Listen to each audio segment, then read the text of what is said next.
Hey y'all. So tonight before we go to bed, I just wanted to come on here and talk to y'all about the parts of you that don't always have words. The parts of you that have learned how to survive. The parts of you that kept going even when life felt heavy. The parts of you that carry trauma and soul wounds quietly.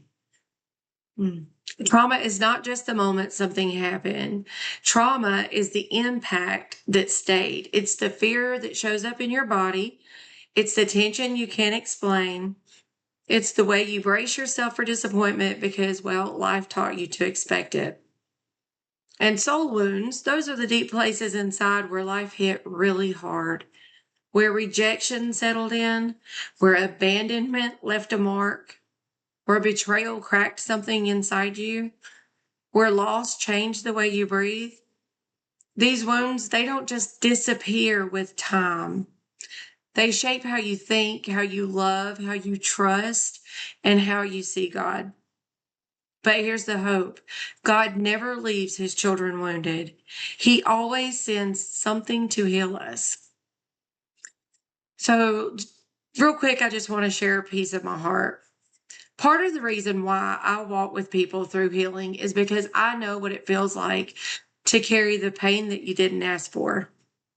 I know what it feels like to smile on the outside while something inside you is quietly breaking. I know what it feels like to wonder if healing is even possible for somebody like you. And I also know what it feels like when God begins to touch those deep places gently, patiently, without rushing you or shaming you. I've watched him take the very areas I thought were ruined and breathe life into them. And now it's my honor to walk with others as he does the same for them. Not because I have all the answers, no, but because I've seen what his word can do in a wounded soul. Isaiah 55:10-11 tells us that when God sends his word, it's like rain. It comes down with a purpose. It comes down to produce something. It comes down to bring life back to places that have been dry for way too long. And God says, my word will not return to me empty. Some versions say, my word will not return to me void. That means when God speaks healing over your life, healing is already in motion. When he speaks restoration, restoration is already working its way toward you.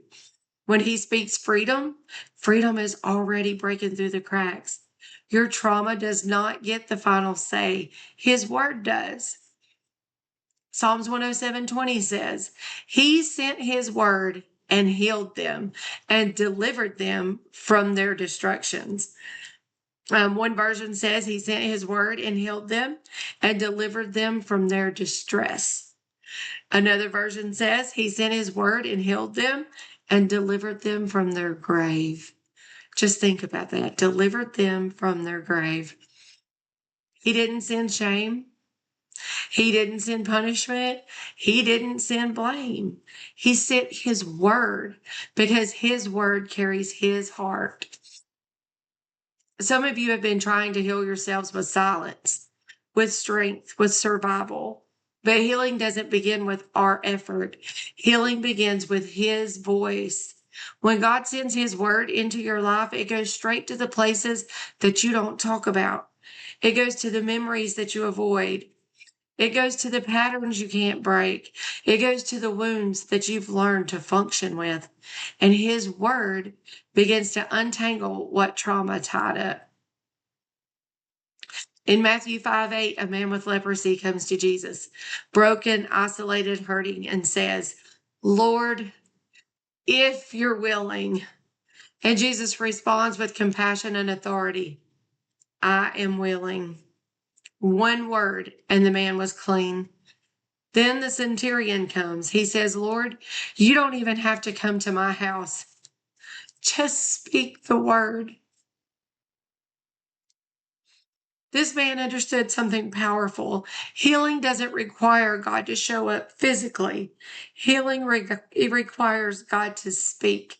And when he speaks, Everything else must bow. Trauma has to bow. Fear will bow. Shame will bow. Cycles will bow.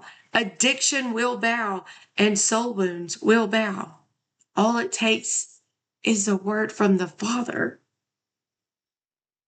Isaiah 55:12 says, "You will go out with joy and be led forth with peace." You will go out with joy and be led forth with peace. That's what healing does. It doesn't just stop the pain, it moves you forward. Joy becomes your strength. Peace becomes your guide. And the things that once controlled you, they lose their power. You don't walk out the same way you walked in. You walk out lighter. You walk out clearer. You walk out restored. So here's some questions that I just would like for you guys to think on them, okay? Just think on them, be honest with yourself, and be honest with God. What part of your story still hurts when you think about it? Is it the fear? Is it the rejection that you felt? Is it the feeling that you were never good enough? Is it the fear of being abandoned? What part of your story still hurts? Was it the betrayal? Was it the broken trust? Where have you learned to survive instead of heal?